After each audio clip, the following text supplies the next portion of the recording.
अस्सलामुअलैकुम। तो आज इस वीडियो में हम करेंगे इक्विलिब्रियम पे एमसीक्यूज़। इससे पिछली वीडियो में हमने इक्विलिब्रियम के स्टेट्स को पढ़ा था, स्टेबल, अनस्टेबल और न्यूट्रल इक्विलिब्रियम, और उससे पहले इक्विलिब्रियम पे कंप्लीट एक वीडियो हो चुका। अब इस वीडियो में सिर्फ एमसीक्यूज़ करेंगे, तो यही कोई 9-10 एमसीक्यूज़ होंगे। तो चलिए शुरू करते हैं। अब यहाँ पे पहला जो एमसीक्यू है उसमें हमसे पूछा है कि the minimum number of non coplanar forces that can keep a body in equilibrium are. यहाँ पे असल में हमसे पूछा है क्योंकि अगर एक बॉडी ने इक्विलिब्रियम में होना है तो उस पर जितने भी फोर्सेस हैं उन सब का रिजल्टेंट ज़ीरो आना चाहिए। तो मतलब इसमें हमसे पूछा है कि कितने नॉन कोप्लेनर फोर्सेस हो सकते हैं जो कि ज़ीरो रिजल्टेंट दे, मिनिमम कितने हो सकते हैं। तो इसका करेक्ट ऑप्शन सी है, मिनिमम 4 हो सकते हैं नॉन कोप्लेनर फोर्सेस। अब ये मैंने पहले भी आपको बताया था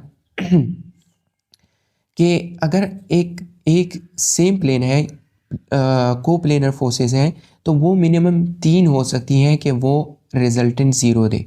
अगर ये एक प्लेन है, ये बोर्ड, तो इस पे 2 फोर्सेस ऐड होके एक रिजल्टेंट, और इस रिजल्टेंट के अपोजिट एक तीसरी अगर फोर्स हो तो ये मिलके मिनिमम यानी कि 3 है जो ज़ीरो रिजल्टेंट दे सकते हैं सेम प्लेन पे। अगर डिफरेंट प्लेन्स की बात की जाए तो तब मिनिमम 4 है, क्योंकि अगर इन 3 को हम स्पेस में लेके जाएं यानी कि डिफरेंट प्लेन्स में लेके जाएं तो ये ज़ीरो रिजल्टेंट नहीं दे पाएगी, बल्कि इसका कोई रिजल्टेंट होगा जिसको एक फोर्थ फोर्स ने कैंसिल करना होगा। तो मिनिमम 4। सेकेंड एमसीक्यू में हमसे पूछा है कि which Newton's law is called law of equilibrium. तो फर्स्ट लॉ जो न्यूटन्स फर्स्ट लॉ है उसको लॉ ऑफ इक्विलिब्रियम भी कहा जाता है, क्योंकि फर्स्ट लॉ का स्टेटमेंट क्या है कि a body at rest will remains at rest and a body in uniform motion will remain in uniform motion until it is acted upon by a force। तो वहाँ पे भी यानी कि यही बात की जाती है कि एक बॉडी या तो रेस्ट में रहेगी या यूनिफॉर्म मोशन को कंटिन्यू करेगी अगर उस पर कोई रिजल्टेंट फोर्स एक्ट नहीं करती। सो फर्स्ट लॉ क्या है? Law of equilibrium. तीसरा एमसीक्यू, क्या body in uniform circular motion is not in equilibrium. अब ये मैंने पिछली वीडियो में आपको एक्सप्लेन करके दिया कि सर्कुलर मोशन, अगर सर्कुलर मोशन में एक बॉडी है तो वो इक्विलिब्रियम में नहीं होती, ठीक है। अगर एक बॉडी रोटेट करती है तो वो इक्विलिब्रियम में हो सकती है, लेकिन अगर सर्कुलर मोशन में है तो चूंकि वहाँ पे सेंट्रीपिटल फोर्स एक्ट करती है तो उसी वजह से ये इक्विलिब्रियम में नहीं होगी। फोर्थ एमसीक्यू, क्या force is applied on a mass m kept at rest on a rough surface if the mass is still at rest then। अगर यहाँ पे कोई यानी कि मास पड़ा है, एक ब्लॉक है और ये रफ सरफेस है, और यहाँ पे हम कोई इस पे फोर्स F लगाते हैं, और अगर ये फिर भी अपने स्टेट को चेंज नहीं करती, ये बॉडी मतलब ये मूव नहीं करती, रेस्ट में ही रहती है, तो इसका मतलब कि इस फोर्स का एक अपोजिट फोर्स है जो कि इसको कैंसिल करता है। क्योंकि अगर यहाँ पे ये फोर्स, इसका रिजल्टेंट यहाँ पे ज़ीरो ना होता तो तब ये बॉडी एक्सेलरेट करती, और यहाँ पे इसका रिजल्टेंट ज़ीरो ही होगा, तभी ये रेस्ट में रह सकती है। तो यहाँ पे इस फोर्स को कैंसिल करने वाली फोर्स कौन सी होगी? बैकवर्ड डायरेक्शन में फ्रिक्शनल फोर्स। तो अगर ये बॉडी फोर्स लगाने के बाद भी रेस्ट में ही है तो इसका मतलब कि ये फिर भी इक्विलिब्रियम में ही होगी। सो सी इज द करेक्ट ऑप्शन, यानी कि ये ट्रांसलेटरी और रोटेटरी दोनों टाइप के इक्विलिब्रियम में होगी। फोर्थ एमसीक्यू में हमें दिया गया है कि एक बॉक्स है that is placed on an inclined plane, the weight components are balanced by N and F, then the torque of frictional force is balanced by। हमसे कहते हैं कि एक बॉक्स है जो कि एक इंक्लाइंड प्लेन पे रखा गया है। अब इसके जो दो फोर्सेस हैं, नॉर्मल रिएक्शन और फ्रिक्शनल फोर्स, इनको वेट कंपोनेंट्स बैलेंस करते हैं। ठीक है, वो तो हम जानते हैं कि नॉर्मल रिएक्शन और फ्रिक्शनल फोर्स को वेट के कंपोनेंट्स ही बैलेंस करते हैं, मतलब वेट से बैलेंस हो जाते हैं ये दो फोर्सेस। अब यहाँ पे कहते हैं कि the torque of frictional force is balance bye, यहाँ पे फ्रिक्शनल फोर्स इस डायरेक्शन में होगा, तो इस फ्रिक्शनल फोर्स की वजह से पैदा होने वाला टॉर्क कौन सा फोर्स बैलेंस करेगा। अगर इस बॉडी का सेंटर ऑफ मास ये है, तो क्या फ्रिक्शनल फोर्स की वजह से कोई टॉर्क पैदा होगा भी या नहीं होगा। हम जानते हैं कि अगर कोई फोर्स किसी बॉडी के सेंटर ऑफ मास के अलावा किसी दूसरे पॉइंट से पास करे, यानी कि उसका लाइन ऑफ एक्शन पास करे, तो वो फोर्स उस बॉडी में रोटेशन पैदा करती है, मतलब वो फोर्स टॉर्क पैदा करती है। अब यहाँ पे जो फ्रिक्शनल फोर्स है वो इस बॉक्स के बिल्कुल ही इस एंड पे लगेगा। ठीक है, फ्रिक्शनल फोर्स बिल्कुल ही इस एंड पे लगती है, मतलब ये इस सेंटर ऑफ मास के अबाउट कोई टॉर्क पैदा कर सकती है ये वाली फोर्स। तो अगर ये कोई टॉर्क पैदा कर सकती है और ये बॉडी फिर भी स्टैटिक इक्विलिब्रियम में है, तो इस टॉर्क को बैलेंस कौन सा फोर्स करेगा। अब हम जानते हैं कि जो वेट है वो तो बिल्कुल ही सेंटर ऑफ मास से ही पास करता है, तो मतलब वेट की वजह से तो कोई टॉर्क पैदा हो ही नहीं सकता। तो यहाँ पे सिर्फ एक ही फोर्स बच जाती है जो कि नॉर्मल रिएक्शन है, और नॉर्मल रिएक्शन यहाँ पे इस वाले एंड पे, अगर थोड़ा सा इसको बड़ा बनाऊँ तो बिल्कुल ही इस वाले एंड पे यहाँ पे कहीं एक्ट करेगी normal reaction force. Normal reaction ज़रूरी नहीं है कि वो सेंटर ऑफ मास पे ही उसका line of action centre of mass से ही पास करे, बल्कि ये सिर्फ जो सरफेस होगा उसके साथ नॉर्मल होगी, परपेंडिकुलर होगी। बाकी ज़रूरी नहीं है कि ये सेंटर ऑफ मास या सेंटर ऑफ ग्रेविटी से ही पास करे। तो ये यहाँ से पास करेगी नॉर्मल रिएक्शन, और ये एंटी क्लॉकवाइज टॉर्क पैदा करेगी, और यहाँ पे फ्रिक्शनल फोर्स की वजह से क्लॉकवाइज टॉर्क ये आपस में बैलेंस हो जाएंगे। तो B is the correct option. Fifth MCQ में हमसे पूछा है कि पहले दिया है कि अब बॉक्स इज प्लेस्ड, अब फिर से एक बॉक्स है जो कि इंक्लाइंड प्लेन पे रखा गया है। If the angle of inclination is increase the box topples the reason. अब इसकी वजह क्या है कि बॉक्स टॉपल करेगी अगर एंगल ऑफ इंक्लिनेशन को इंक्रीज़ कर दिया जाए। अगर ये बॉक्स है और ये इसका एंगल ऑफ इंक्लिनेशन थीटा है, और इसको हम इस थीटा को अगर हम इंक्रीज़ करते जाएं तो एक पॉइंट पे ये बॉक्स टॉपल करना शुरू कर देगी, मतलब इस डायरेक्शन में रोटेट करना शुरू कर देगी।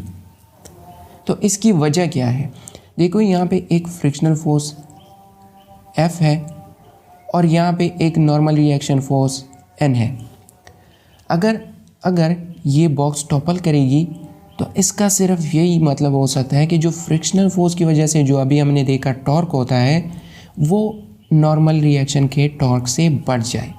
जब फ्रिक्शनल फोर्स, क्योंकि एंगल ऑफ इंक्लिनेशन को इंक्रीज़ करने से फ्रिक्शनल फोर्स इंक्रीज़ होगी और एक पॉइंट पे वो बिल्कुल ही नॉर्मल रिएक्शन के बराबर हो जाएगी, और थोड़ा सा एंगल ऑफ इंक्लिनेशन को मज़ीद बढ़ाने से ये नॉर्मल रिएक्शन से बढ़ जाएगी, और यहाँ पे हम कहेंगे कि जो इसकी वजह से पैदा होने वाला टॉर्क है वो भी नॉर्मल रिएक्शन के टॉर्क से बढ़ जाएगा। मतलब रीज़न यही है कि फ्रिक्शनल फोर्स की वजह से टॉर्क बढ़ जाता है, नॉर्मल रिएक्शन की वजह से टॉर्क। सिक्स्थ MCQ में हमें यहाँ पे सारा डेटा गिवन है कि एक यूनिफॉर्म बीम है जो कि यहाँ से इस पिवट से 1 मीटर, यानी कि इसकी लेंथ, इस बीम की लेंथ 1 मीटर है, और यहाँ पे 1 मीटर के पॉइंट पे ही इसको एक फिक्स सपोर्ट के साथ स्ट्रिंग की मदद से फिक्स किया गया है। इसका जो वेट है बीम का वो 500 न्यूटन है, और यहाँ पे आगे बताया गया है कि if the maximum tension can be 300 newton before the string breaks, यानी कि ये स्ट्रिंग जो है इसका मैक्सिमम टेंशन जो कि ये बर्दाश्त कर पाएगी वो 300 न्यूटन है। तो अगर एक लड़का है और वो 20 kg का, वो यहाँ से पिवट पॉइंट से जाता है इस डायरेक्शन में, तो वो कितना दूर जा पाएगा कि ये स्ट्रिंग टूट ना पाए, मतलब टूटने से पहले ही ये रुक जाए, मतलब कितना मैक्सिमम डिस्टेंस ये कवर कर सकता है। तो अगर इसको मैं यहाँ पे थोड़ा सा बड़ा करके बनाऊँ, ये यहाँ पे टेंशन कितना होगा, अपवर्ड डायरेक्शन में 300 न्यूटन, और यहाँ पे 500 न्यूटन का डाउनवर्ड फोर्स 0.5 मीटर पे, और ये 1 मीटर पे। और यहाँ पे मान लो कि वो लड़का यहाँ तक पहुँच जाता है, यहाँ तक पहुँच जाता है, और इस डिस्टेंस को मान लेते हैं x। अब यहाँ पे इसको हम टॉर्क की मदद से इसको सॉल्व कर सकते हैं कि टॉर्क को बैलेंस करें, क्योंकि ये सारा सिस्टम इक्विलिब्रियम में होगा। तो यहाँ पे anti clockwise torque clockwise torque को बैलेंस करेगी। मतलब जो एंटी क्लॉकवाइज टॉर्क है वो किस चीज़, वो सिर्फ इससे पैदा होगी जो कि टेंशन की फोर्स है। तो एंटी क्लॉकवाइज टॉर्क 1 मीटर के फासले पे, मतलब 300 न्यूटन मीटर, और ये बराबर होगी इन दो क्लॉकवाइज टॉर्क्स की। और ये दो क्या है, एक है 500 0.5 पे, प्लस एक है x डिस्टेंस पे, और इसका वेट 200 कर देते हैं, 200 न्यूटन। तो यहाँ पे अगर इसको सॉल्व कर लिया जाए तो ये हो जाएगा, इससे 250 आएगा, 500 को हाफ करने से 250, ये वहाँ पे जाके माइनस हो जाएगा, और यहाँ पे 200x बराबर हो जाएगा 50 के, यानी कि x इज इक्वल्स टू 50/200, और ये 1/4 यानी कि 0.25। So D is the correct option। 7th MCQ में हमें दिया गया है एक लैडर जो जिसकी लेंथ 5 मीटर है, और ये एक वॉल के साथ लगा हुआ है। अब हमें क्या बताया गया है कि जो वॉल है वो स्मूथ है, और यहाँ पे ये वाली लेंथ 4 मीटर, और इसके अलावा कोई भी डेटा नहीं है।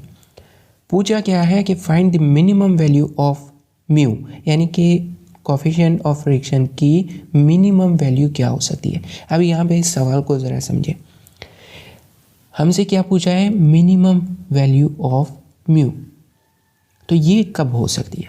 अगर मैं इसको यहाँ पे ड्रा करूँ, ये वाली लेंथ 5 मीटर, ये 4 मीटर, यहाँ पे फोर्सेस कौन सी लगेगी।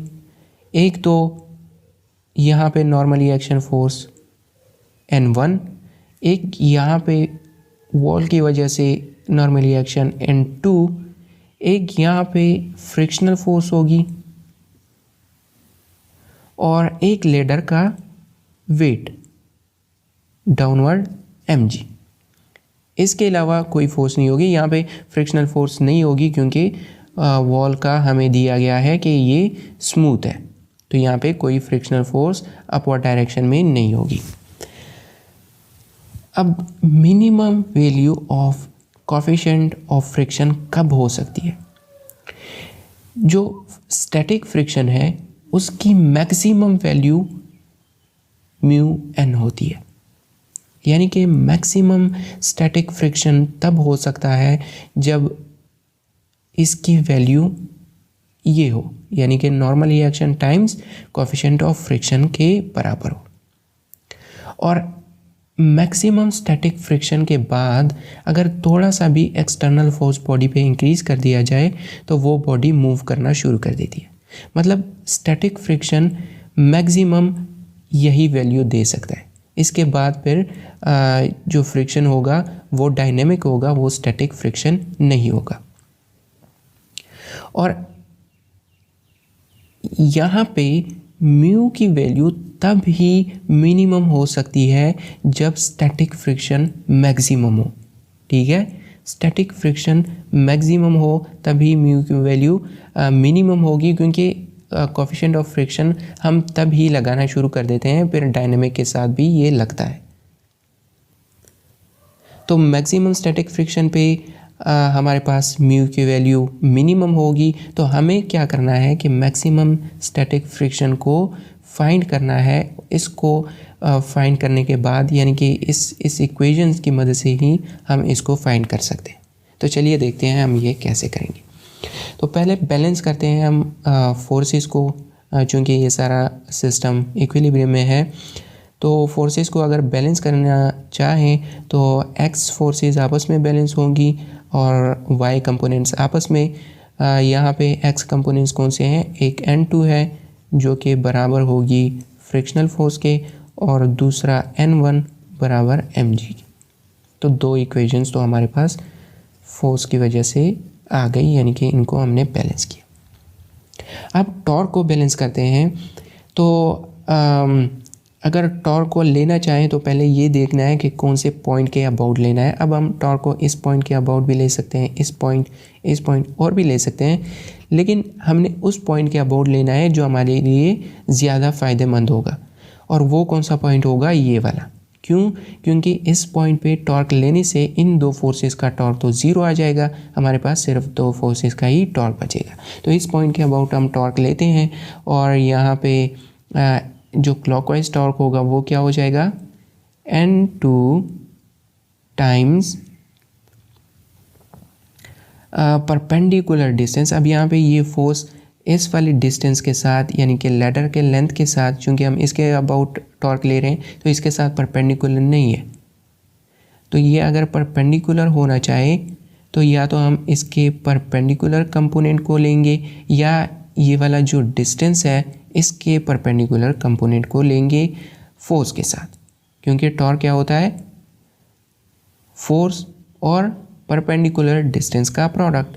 तो यहाँ पे N2 टाइम्स 4 कर देंगे, क्योंकि हमारे पास परपेंडिकुलर डिस्टेंस ऑलरेडी दिया गया है।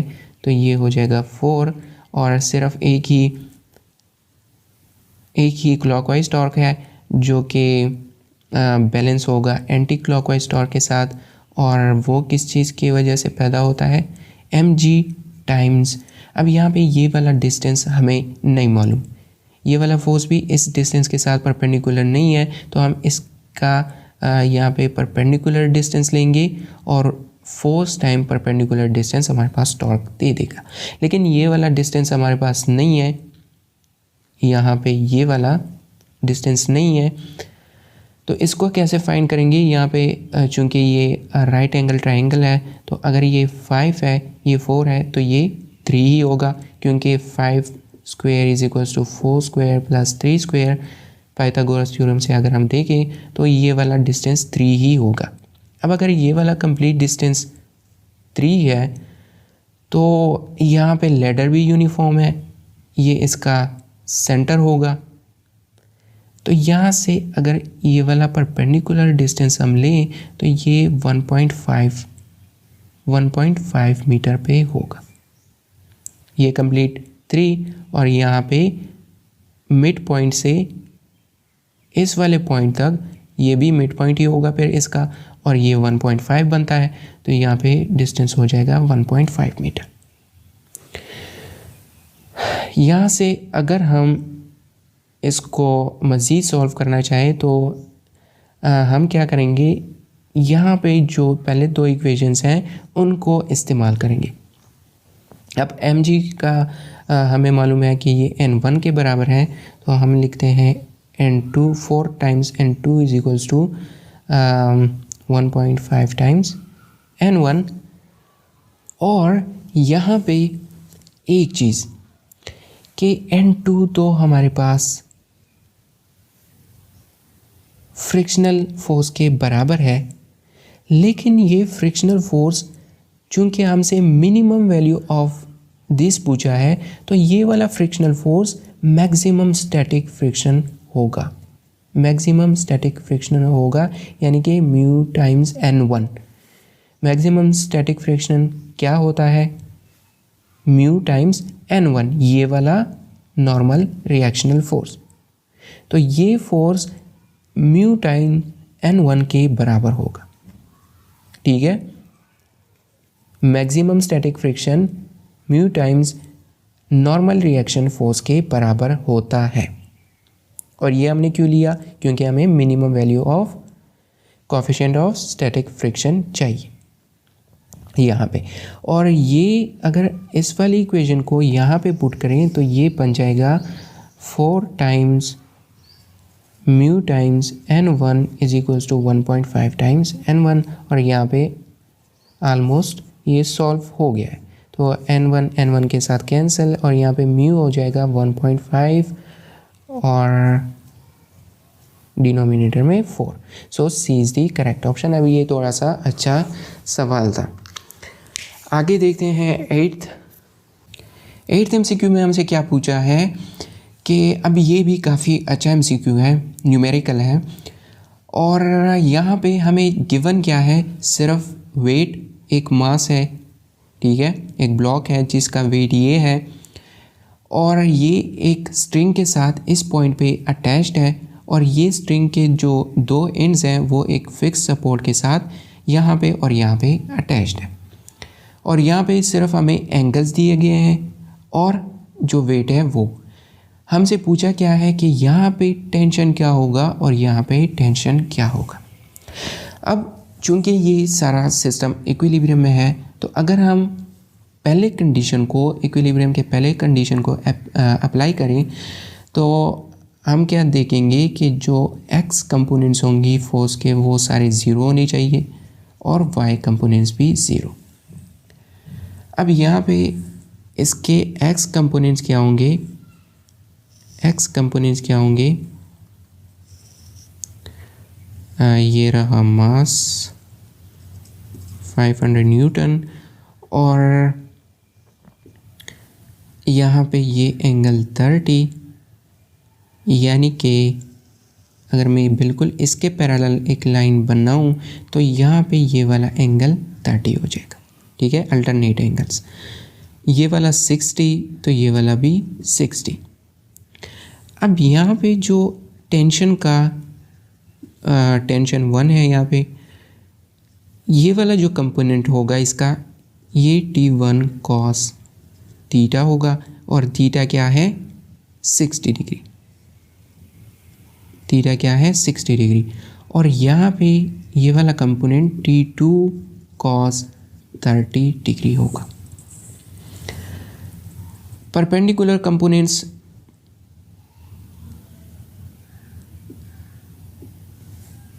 एक T1 का होगा, यहाँ पे लिखता हूँ ज़रा, T1 का होगा perpendicular component T1 sign 60 degree और यहाँ पे T2 साइन 60 डिग्री।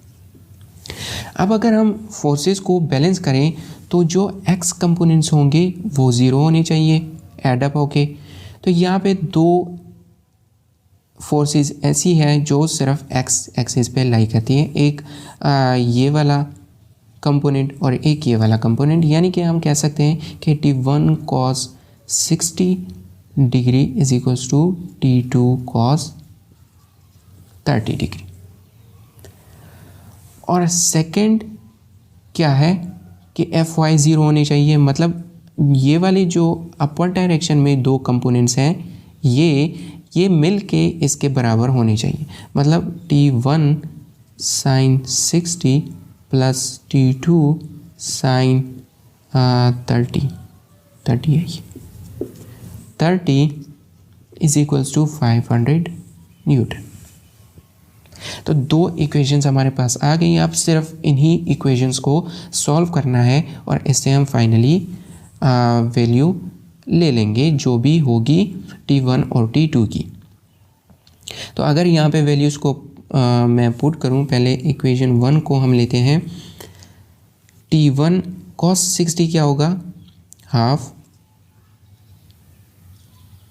इसकी वैल्यू हाफ, और T2 इसकी वैल्यू क्या आएगी? √3/2। तो यहाँ से हम कह सकते हैं कि T1 is equals to 2 cancel √3 times T2। अब इसी इक्वेशन को, जो कि इक्वेशन 3 है, इसको इसमें पुट करते हैं। ठीक है, पहले इसमें सारी वैल्यूज़ पुट करते हैं और फिर ये वाली इक्वेशन वहाँ पे इस्तेमाल करते हैं। तो ये हो जाएगा T1 sin 60 कितना √3/2 और प्लस T2 किस चीज़ के बराबर है, अगर मैं यहाँ पे T2 की वैल्यू लूँ तो T1 होगा √3 टाइम्स T2। ठीक है, T1 की जगह मैंने T2 की वैल्यू यहाँ पे इस्तेमाल की इस इक्वेशन से। सो T2 sin 30 हाफ और ये बराबर है 500 के। यहाँ से सारा इक्वेशन T2 में ही है, मतलब इसको हम आसानी से सॉल्व कर सकते हैं। तो ये कैसे होगा, यहाँ पे अगर मैं 2 को वहाँ पे मल्टीप्लाई कर दूँ तो ये हो जाएगा √3 3 times T2 plus T2 is equals to 1000 और यहाँ से 4T2 इज इक्वल्स टू 1000। यहाँ से हम कह सकते हैं, यहाँ पे लिखता हूँ कि T2 इज इक्वल्स टू 1000 और 4 विच इज़ 250। सो T2 की हमारे पास वैल्यू आ गई है। अब इसी वैल्यू को यहाँ पे अगर हम पुट करें तो T1 is equals to √3 times 250, ये T1 की वैल्यू। अब यहाँ पे T1 की वैल्यू ये मतलब ये वाला हमारा करेक्ट ऑप्शन होगा।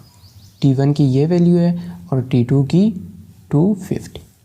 सो D is the correct option.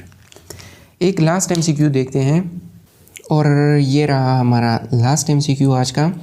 अब ये मैंने इक्विलिब्रियम स्टेज पे लिया है, चूँकि इससे ज़्यादा MCQs नहीं आते तो सिर्फ एक ही ले लिया है। और यहाँ पे हमसे क्या पूछा है कि if the potential energy of a body is minimum it is in. तो जिसने सेकंड वीडियो देखी है इक्विलिब्रियम की, वो इसे आसानी से हल कर सकता है कि अगर एक बॉडी की पोटेंशियल एनर्जी मिनिमम है तो वो स्टेबल इक्विलिब्रियम में होगा। कैसे होगा तो वो मैंने एक्सप्लेन किया है पिछली वीडियो में। तो यहाँ पे इक्विलिब्रियम के MCQs ख़त्म। मिलते हैं अगली वीडियो में, तो तब तक के लिए अल्लाह हाफ़िज़।